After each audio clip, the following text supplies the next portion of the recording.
el título que le pusimos al tema. ¿Okay? Iglesia Cristiana La Familia presenta un mensaje a la luz de la palabra. Con el pastor Bernardo Ríos. A continuación.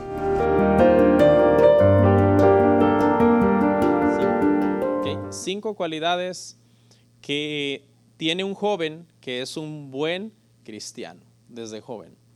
Que no dice, ay, soy joven, entonces no voy a tomar el cristianismo en serio. No, sino que siendo joven, toma el cristianismo en serio. De eso vamos a hablar. 5 cualidades.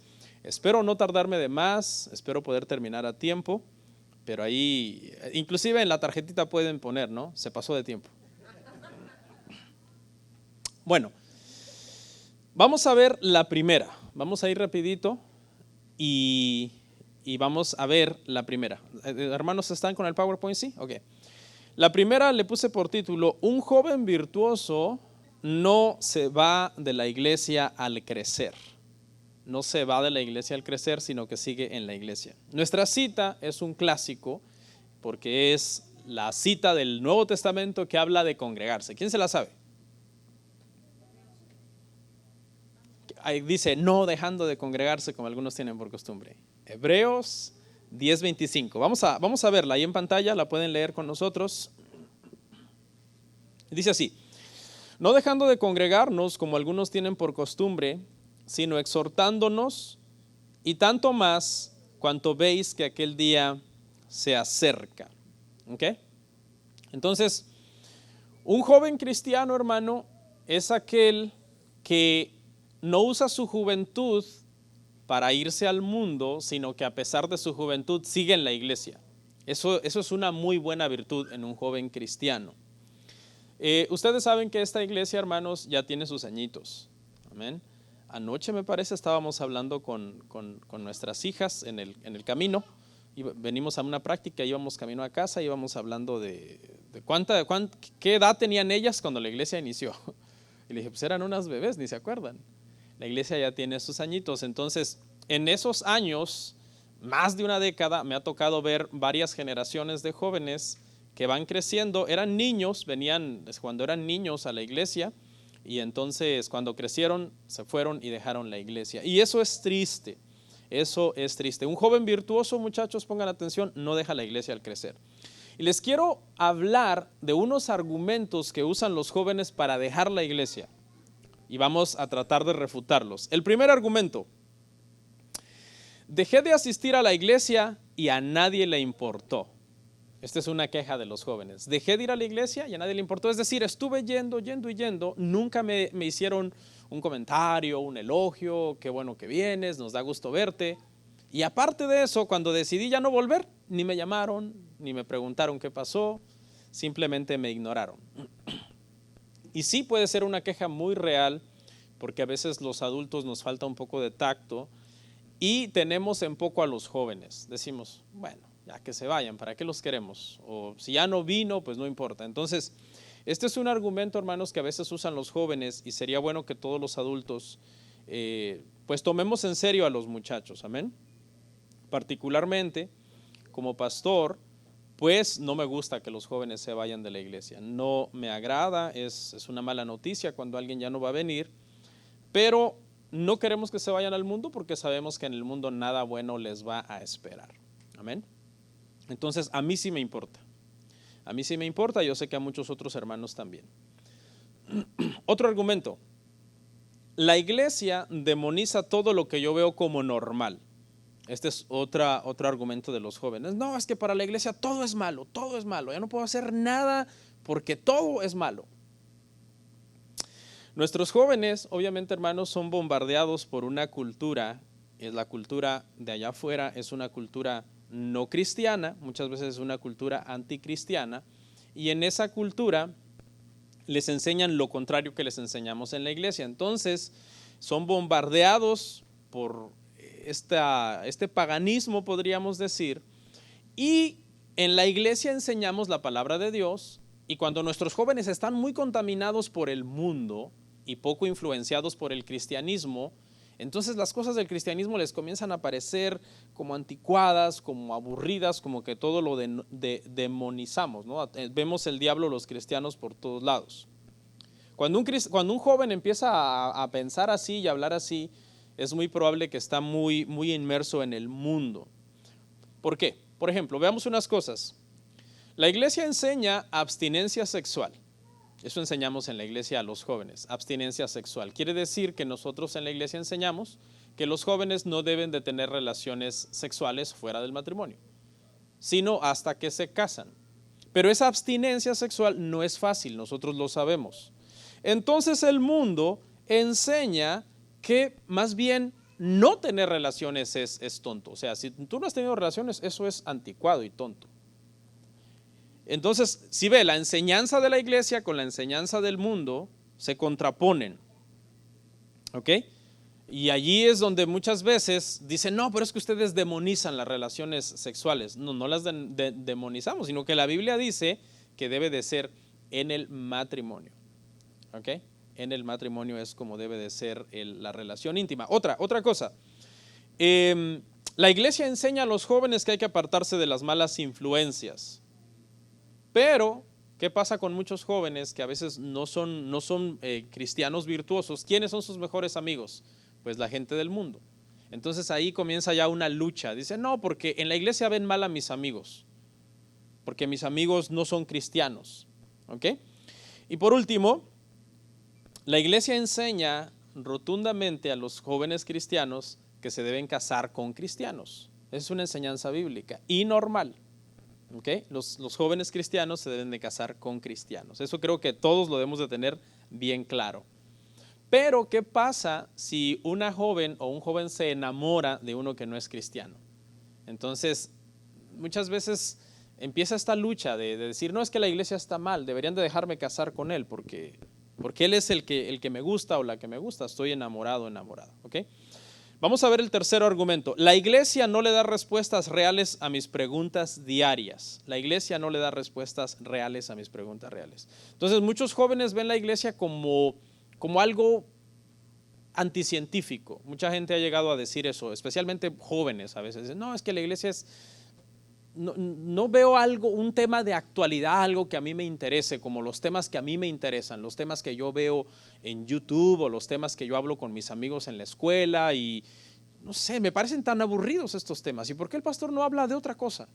Que estamos hablando la Biblia, ¿no? Y si estamos hablando la Biblia, estamos hablando la palabra de Dios. La realidad, muchachos, es que si a ustedes les han enseñado alguna vez que la iglesia es anticientífica, les han mentido. La iglesia no es anticientífica, ¿ok? Los más grandes científicos y las mentes más brillantes a lo largo de la historia han sido creyentes. Quizá no cristianos como nosotros de nuestra denominación, pero creyentes, creían en Dios. Creían que no todo había surgido de la nada, sino que hay un ser superior que creó todas las cosas. La iglesia no es anticientífica, ni es... Ser cristiano no es cometer, como se dice, hay una expresión que es suicidio intelectual. Dicen, no, si tú te haces cristiano, automáticamente ya eres tonto, porque los cristianos son tontos. Y eso no es cierto. Ahora, para aclarar algo, no importa qué tan inteligentes nosotros seamos, tú puedes ser un cristiano que estudia mucho, que saca muchas carreras, puedes terminar 2, 3 carreras, tener diplomados, títulos, etcétera. Y en el mundo nunca te van a reconocer qué tan intelectual eres si tú dices, yo creo que Cristo resucitó de los muertos. Yo creo que Cristo nació virginalmente. Yo creo que Cristo murió por mí en la cruz del Calvario. Yo creo que Cristo viene de nuevo. En el momento en que tú digas esas cosas sobrenaturales que tú crees de tu fe, no importa qué tan inteligente seas, qué tan académico seas, automáticamente para el mundo eres necio. Eres necio. ¿Por qué? Porque el evangelio y las verdades que la Biblia enseña son necedad para los que se pierden, para los que están allá afuera. ¿Ok? Entonces, número 1, la iglesia no es anticientífica. Le puedo mencionar muchos científicos y gente muy inteligente que ganó premios Nobel, etcétera, que inventaron vacunas. Por ejemplo, la vacuna de la rabia la inventó un creyente.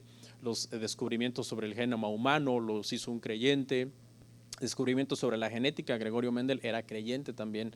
Muchos aportes científicos han sido dados por creyentes. No piensen ustedes, hermanos, en niños, muchachos, que cuando vienen a la iglesia, nos vamos a reunir con un montón de gente que no son inteligentes.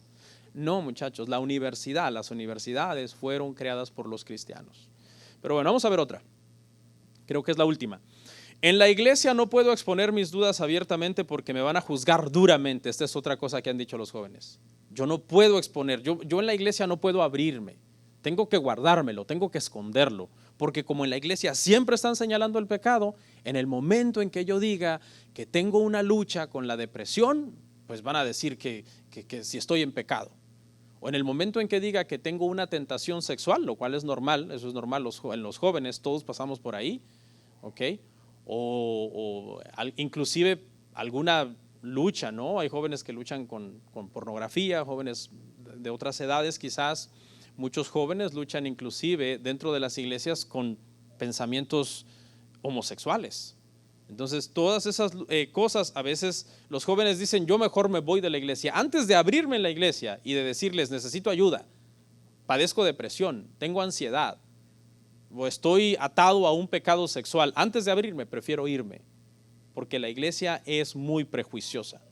Ese es el concepto que mucha gente tiene. No, en la iglesia no hay misericordia, ahí no me va a ir bien si yo me abro. La realidad, muchachos, es que la iglesia es muy misericordiosa. La iglesia ha hecho mucha misericordia al mundo. La iglesia ha creado hospitales, la iglesia ha luchado por los derechos de la mujer, la iglesia ha luchado por los derechos del niño a lo largo de la historia, y la iglesia está para ayudar. Así que ustedes pueden abrirse en la iglesia y pueden quitarse de su mente de que la iglesia no los va a entender. Si hay algún joven que está padeciendo en secreto alguna situación, tiene que venir y abrirse con sus padres primeramente y buscar consejería por si está luchando con alguna situación de esas. ¿Ok? Bueno, entonces el punto 1, muchachos, es que un joven virtuoso no se va de la iglesia al crecer. Y todos estos argumentos falsos en contra de la iglesia para irse, pues no deberían de ser usados por un joven cristiano. Ya cuando un joven que ha crecido en la iglesia empieza a usar esos argumentos, podemos darnos cuenta que algo está mal en su vida, y no quiere decir eso que es un demonio. Podemos ayudarle, podemos oírle, contestarle sus preguntas, orar por él, darle consejería. Les voy a decir algo, muchachos, todos ustedes pasan por luchas, es normal, es parte de la vida y es parte de la edad también. Ser joven, hay un dicho que dice que crecer duele, y eso es cierto, crecer duele, ¿ok? Pero les voy a decir una cosa, en ningún lado van a encontrar mejor consejería que en la iglesia, en ningún lado. Ni su amigo, ni el consejero de la escuela, ni el psicólogo, ni el psiquiatra, nadie. Si hay alguien que les puede aconsejar de una forma sabia, son los ancianos, los pastores de la iglesia. Y eso yo se los puedo firmar donde ustedes quieran. No, pero es que no tienen títulos, no tienen un PhD en psicología. No, pero es que aquí es donde está la sabiduría en la palabra de Dios. Amén. Bueno, vamos a ver la segunda. Un joven virtuoso no dice malas palabras. Esa es la segunda. Un joven virtuoso no dice malas palabras. Éxodo 27. No tomarás el nombre del Señor tu Dios en vano, porque el Señor no tendrá por inocente al que tome su nombre en vano. Las malas palabras es una tentación muy común en nuestros jóvenes, porque las oyen en la tele, las oyen en internet, especialmente si usan internet sin ninguna supervisión, las oyen en la escuela, las oyen en el bus, las oyen en la calle, las ven hasta en un grafiti en una pared.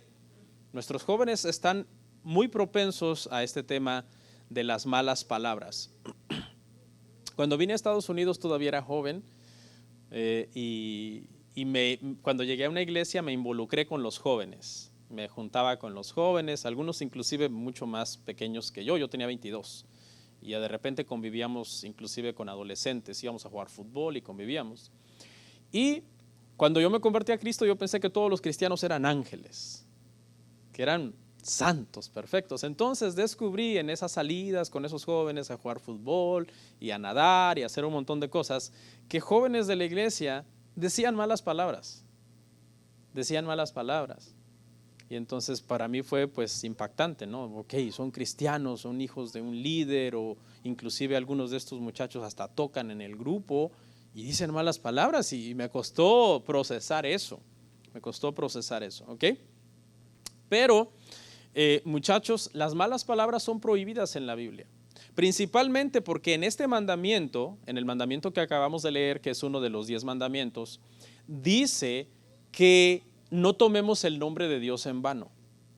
Y por lo general, casi todas las malas palabras contienen maldiciones, ¿no? Maldiciones tanto al hombre. Si tú maldices a una persona, esa persona está hecha a imagen y semejanza de Dios, estás ofendiendo a Dios. Y también en todos los países del mundo hay maldiciones que mencionan el nombre de Dios tomándolo en vano. En todos los idiomas, eso es algo increíble, eso es algo diabólico, es algo que solamente el enemigo puede, ¿verdad?, generar este asunto de malas palabras que mencionan el nombre de Dios en varios idiomas, en varias partes del mundo. Se mete en esa mala palabra, se mete a Dios o a Jesús. Pero no hay malas palabras que metan, por ejemplo, a Mahoma, no hay malas palabras que metan, por ejemplo, a Buda o a alguna otra persona de ninguna otra religión, sino solo a Dios. Entonces, dice la Biblia que ninguna palabra corrompida salga de nuestra boca. Esa palabra para corrompido quiere decir que algo que apesta, algo que está podrido. Quiere decir que solamente las malas palabras salen de un corazón que está dañado, que está enfermo, que está putrefacto, que está dañado, y de ahí es donde salen esas malas palabras. No debemos entonces maldecir a Dios, maldecir a nuestro prójimo con malas palabras. ¿Ok? Ni maldecir por maldecir, ¿no? Hay gente que, por ejemplo, se golpea, ¿alguna vez se han pegado en el dedo chiquito del pie? Te levantas de noche, vas y te pegas.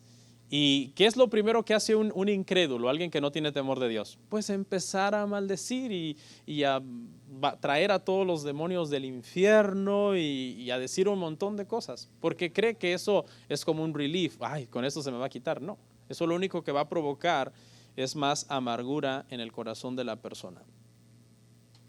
En la Biblia dice que nadie que maldice a Cristo puede ser un hijo de Dios.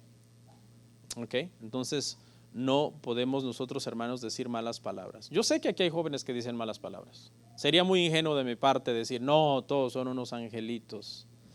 Entonces, pero eso no es bueno para ustedes. Les voy a dar unos consejos cómo dejar las malas palabras en caso de que alguien, ¿verdad?, las diga. En primer lugar, hay que orar y hay que leer la Biblia, porque eso nos santifica por dentro y eso va a darte más fuerza para que no salgan ese tipo de maldiciones de tu boca. No te juntes con personas que dicen malas palabras, porque si te juntas con personas que todo el tiempo están diciendo malas palabras, lo más probable es que tú vas a comenzar a hablar como esas personas también. ¿Qué cosas están viendo en YouTube, muchachos? ¿Qué cosas están viendo en YouTube? ¿A quién ven en YouTube ustedes? ¿O a quién ven en Facebook? ¿A quién ven en TikTok?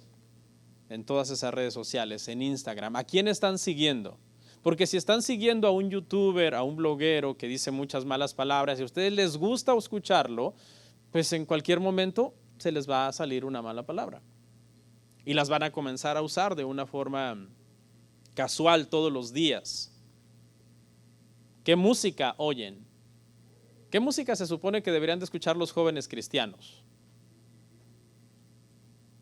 Hay un dilema en este tema de la música, ¿no? Si hay música de Dios, si hay música del diablo, si hay música secular, si hay música cristiana.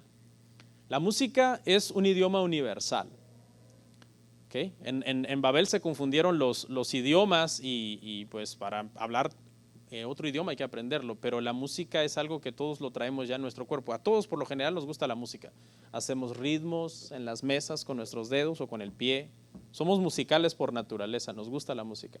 Pero tengan mucho cuidado qué música están consumiendo, porque la música de hoy día, especialmente la música urbana en el mundo latino, está lleno de dos cosas esa música. Vulgaridades, unas obscenidades terribles, unas malas palabras que te sonrojarías de decirlas, y contenido sexual. Casi es pornografía musical. Eso es lo que se promueve actualmente en el tipo de música urbana, digo latina, ¿no? Pero también en inglés.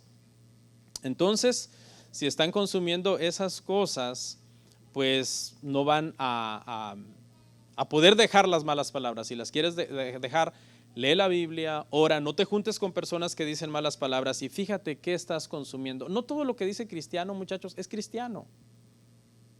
Hay un actor, un cantante por ahí que se llama Camilo y todo el mundo cree que ese muchacho es cristiano. Y dicen, no, porque se casó con Eva Luna, ha de ser cristiano. Pero ese muchacho, hermano, promueve un montón de cosas terribles.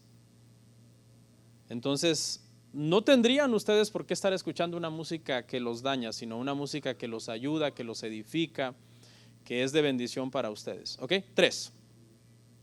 Un joven virtuoso honra a sus padres. Éxodo 20:12. Honra a tu padre y a tu madre para que tus días se alarguen en la tierra que el Señor tu Dios te da. Honra a tu padre y a tu madre. ¿Ok? Esto de honrar al padre y a la madre es algo muy importante en la Biblia. El que Dios nos mande a honrar a nuestros padres es muy, muy importante para un joven cristiano. Porque muchas veces los jóvenes, hermanos, en la iglesia son unos santitos, son bien tranquilitos, pero a veces en la casa son tremendos. ¿Ok? Y hay muchas cosas que los jóvenes a veces odian de los padres. ¿Verdad que sí, muchachos? Hay cosas que odian de su papá y de su mamá. Es una realidad. Hay muchas cosas que odian de uno. Por ejemplo, que somos buenos para dar sermones. Que los padres somos buenos para dar sermones. De todo les queremos dar una enseñanza a nuestros hijos. Cuando los mandamos a hacer algo, a ver, lava los trastes, limpia aquí, recoge tu cuarto, eso también los hijos muchas veces odian eso. O cuando ya están en edad de que quieren comprarse algo y uno les dice no, no se va a comprar eso. O les prohíbe uno juntarse con amigos. Entonces, hay muchas cosas por las que ustedes como jóvenes quizás puedan estar molestos y enojados con sus padres, pero a pesar de eso la Biblia dice honra a tu padre y a tu madre. ¿Y cómo los debes honrar? Debes de respetarlos, debes de tratarlos bien, ¿ok? Ya muchos de aquí están ganando dinero porque ya trabajan, ya están en una edad en que trabajan. ¿Qué deben hacer con su dinero? Deben dar dinero a su papá, deben dar dinero a su mamá. Esa es una forma de honrar a los padres también, apoyándoles económicamente. ¿Saben cuál es uno de los peores dolores para una persona? El desprecio de un hijo. Ese es un dolor más grande que el desprecio de un amigo o el maltrato de otra persona X. Pero cuando viene de un hijo, la falta de honra, la falta de respeto viene de un hijo, ahí es cuando duele más. ¿Ok? Este domingo, ¿qué se celebra, muchachos? Día de la Madre. ¿Qué le van a dar a su mamá? Gracias, mamá, no sean tan cheap. Aunque se hagan una carta. ¿Se imaginan una carta bien pensada que en la mañana del domingo sorprendan a su mami con una carta? ¿Sí? Ni siquiera tiene que ser tan grande, media hoja, pero sinceramente agradeciéndole su esfuerzo, elogiándole algunas virtudes que tiene, que debe de tener. Y es algo bonito y es un detalle muy lindo y es una forma también de honrar a nuestros padres. 4. Un joven virtuoso es trabajador. Un joven virtuoso es trabajador. Éxodo 29. Casi nos agarramos los 10 mandamientos. Éxodo 29. 6 días trabajarás y harás toda tu obra. ¿Cuántos días tiene la semana, muchachos? 7. ¿Y cuántos días manda el Señor que trabajemos? 6. ¿Y cuántos que descansemos? 1. ¿Qué es más? ¿El descanso o el trabajo? No, yo veo que el trabajo es más porque son 6 contra 1. Me refiero a que ¿cuántos días es más? Son más días de trabajo, 6, comparado con 1 de descanso. El trabajo no es malo. Si el trabajo fuera malo, Dios hubiera dicho lo inverso. Descansen 6 días y luego trabajen 1. Y con ese día que trabajen yo los voy a bendecir para que le rinda para toda la semana. Pero como el trabajo no es malo, Dios dice, tranquilos, solamente descansen un día. Y todo el resto de la semana trabájenlo. O sea, porque el trabajo es una bendición.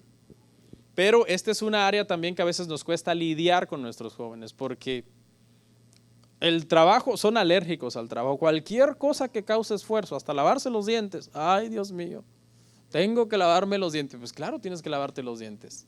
Cualquier cosa que implique un esfuerzo, levantar el plato de la mesa y limpiar los los crumbs que dejaron ahí. Ay, no, limpia ahí, limpia tu lugar. Pero no es así. Realmente, muchachos, ustedes tienen que trabajar. El trabajo es una bendición de parte de Dios. Trabajen, sean útiles, ¿ok? Tienen que aprender a madrugar. Ya cuando uno, ¿verdad?, va creciendo, pues las cosas van cambiando. En la soltería van a trabajar por un buen tiempo para ustedes y para darle a sus padres. Pero luego cuando se casen van a trabajar para sus hijos, para su pareja, en el caso de los varones. ¿Saben que irónicamente los solteros son personas que viven más en quiebra que los casados? Eso es un dato, es una estadística. Puede haber aquí un hombre que tiene 3 hijos y su esposa y está estable económicamente, y aquí está un muchacho soltero que casi gana lo mismo que él, y este muchacho soltero está en quiebra. No tiene dinero. No sé qué le pasa, no sé, lo desaparece. Aquel hombre está manteniendo una familia casi con el mismo salario y este muchacho soltero está en bancarrota. Se debe a que no lo usan sabiamente, son irresponsables, les falta sabiduría en algunas cosas. ¿Les gusta trabajar, muchachos? ¿Sí? Muy bien, excelente. ¿Sí? Muy bien. El trabajo es salud. Les va a hacer muy bien el trabajo, ¿ok? Y por último, vamos a llegar al último punto de los jóvenes virtuosos. 5. Un joven virtuoso hace las cosas en su tiempo. Esta es una virtud de sabiduría muy importante. Eclesiastés 3:1. Todo tiene su tiempo y todo lo que se quiere debajo del cielo tiene su hora. Hay que aprender el timing, el tiempo correcto para hacer las cosas. Le voy a hablar de 2 cosas que si las haces fuera de tiempo, te puede causar que tu vida se trunque en muchas cosas que debiste de haber hecho de otra manera. Primero, tener un noviazgo demasiado temprano. Eso puede ser un gran problema para la vida de nuestros hijos. Dice el pastor, hay un pastor que yo escucho y dice algo muy sabio respecto a esto de tener un noviazgo muy pronto cuando los muchachos son muy jóvenes. Y dice que esos noviazgos son como ir a un lugar a comprar sin dinero. Vas a un lugar, tu meta es ir a comprar, pero no llevas dinero. Entonces solamente hay 2 opciones cuando regreses. O regresas frustrado porque no pudiste comprar nada, o regresas con una falsa felicidad porque te robaste algo que no debiste de haber tomado. Y no sé si lo están entendiendo por dónde voy, pero se refiere a la tentación sexual. Estar en un noviazgo es una tentación sexual muy grande, cuando no tienes la edad, obviamente, y eres imprudente en cómo estás llevando esa relación. Entonces, estás tratando de obtener algo para lo cual no estás preparado para obtener. ¿Ok? Entonces, por eso puedes salir frustrado porque estoy en este noviazgo pero no puedo tener relaciones, o igual puedes salir con una falsa felicidad de decir, uy, sí, estoy teniendo relaciones con esta persona, pero como no es el tiempo correcto, no es la voluntad de Dios y Dios no va a bendecir eso. 3 grandes personas, hermano, en la Biblia fallaron sexualmente a pesar de todas sus capacidades. Uno fue Sansón, tenía una capacidad, era súper fuerte, pero su fuerza física no lo ayudó cuando vino la tentación sexual. El otro era Salomón. Salomón lo que tenía era sabiduría. Él tenía mucha sabiduría para pensar y escribir proverbios y poemas y canciones. Era un sabio, pero cuando vino la tentación sexual, la sabiduría no lo ayudó. Otro era David. David era un hombre que era conforme al corazón de Dios, agradaba a Dios, pero en un momento en que se descuidó, vino la tentación sexual y David cayó. Entonces, necesitaríamos que nuestros hijos sean más fuertes que Sansón, más sabios que Salomón y más espirituales que David, para dejarles tener una relación y decir, no van a caer en fornicación, porque son más fuertes que Sansón. Sansón cayó, pero mi hija es más fuerte que Sansón. No van a caer porque son más sabios que Salomón. Salomón cayó, pero mi hija son más sabios que Salomón. Los voy a dejar tener noviazgo porque son más espirituales que David. David cayó, pero mis hijos son muchísimo más espirituales que David. Y yo no creo que haya un joven así en el mundo. no queremos que caigan en un pecado de esos, en hacer las cosas fuera de tiempo, tener un noviazgo fuera de tiempo que te puede llevar a la fornicación. Porque las relaciones sexuales fuera del matrimonio es un grave error. ¿Saben qué produce la relación sexual? La relación sexual produce adicción. Entonces vamos a suponer que hay un noviazgo acá. Un muchacho, una muchacha, son novios. Y empiezan a fornicar, empiezan a tener sexo, empiezan a tener relaciones. ¿Ok? Los padres no lo saben, nadie lo sabe, es un secreto que ellos tienen. Ellos están teniendo relaciones sexuales. Todo el mundo cree que solamente es un noviazgo y ya, pero no. Ellos están teniendo intimidad. Cuando se quedan a solas, cuando van a lugares inapropiados, están teniendo intimidad. Entonces, ¿qué pasa? Que se hacen adictos, el sexo crea una adicción. Se hacen adictos el uno al otro, se hacen codependientes. Entonces, muchas veces esas personas se casan, pero ya no es por la relación correcta, sino ya es por adicción a esa persona. Por eso esas relaciones se vuelven tóxicas, porque quisieran terminar, pero no pueden. Dicen, esto no me hace feliz, lo disfruto porque me da un placer en el momento en que eso está sucediendo, pero después me siento enfermo, me siento mal, me siento que esta relación es tóxica y la quieren terminar, pero no puede. Y eso es exactamente lo que le pasa a los drogadictos. Los drogadictos, cuando están teniendo una dosis de la droga, sienten felicidad, pero tienen una relación tóxica con la droga. Ellos odian la droga, no quisieran tener esa vida, pero no pueden cambiar su vida porque son dependientes de esa situación.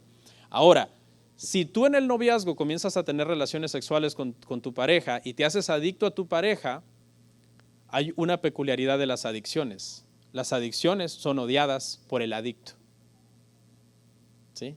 Son odiadas por el adicto. Entonces, lo más probable es que acabes odiando a esa persona, pero que acabes casándote por las razones incorrectas, ya no por amor, sino por la adicción a esa persona. Por eso es tan peligroso.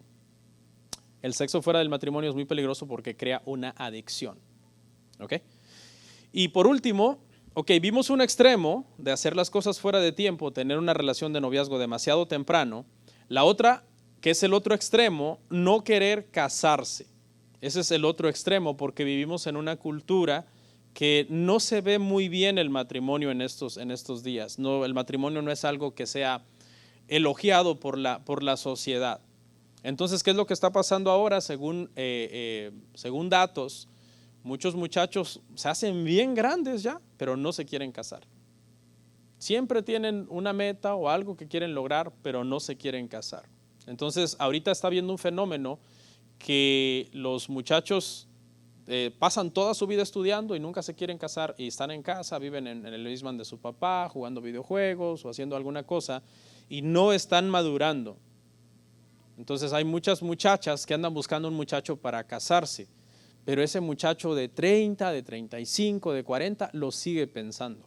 Entonces las muchachas dicen, ¿cómo hacemos para que estos se hagan hombres y se casen con nosotros? Es un problema. Ese es un problema que está pasando el día de hoy. Ahora, vea la contradicción. Está bien jovencito, jovencita, quiere novio. Está bien viejo, no quiere casarse. ¿Sí ve la contradicción? O sea, cuando está pequeño, pequeña, no debería estar en una relación. Pero cuando ya la edad se comienza a pasar, debería de discernir que debería de casarse. Amén. 5 cosas entonces, hermanos, de una persona, de un joven, que particularmente cuando yo conozco jóvenes que se congregan, que no dicen malas palabras, que le sirven a Dios en la iglesia, que siempre están pensando las cosas desde un punto de vista espiritual, que son respetuosos de sus padres, que son muchachos que están esperando en el tiempo correcto para hacer las cosas en su vida. En lo personal a mí me causa admiración conocer personas así. Uno dice, hasta uno recomienda a esos jóvenes y los halaga uno con los demás. No, ya vio a fulano, ya vio a fulana. Esos muchachos sí son serios. Esos muchachos son centrados, esos muchachos saben lo que quieren. Pero cuando muchas veces vemos malos testimonios, no, ese muchacho más bien no quiero que mis hijos o mis hijas se junten con ellos, porque son mala influencia. No son un buen ejemplo. Amén. Vamos entonces a orar. Espero que hayan anotado ahí una pregunta o algún comentario y si nos da tiempo pues lo vamos a leer. Amén. Comparte, suscríbete, dale like. Gracias por tu sintonía. Hasta la próxima. Bendiciones.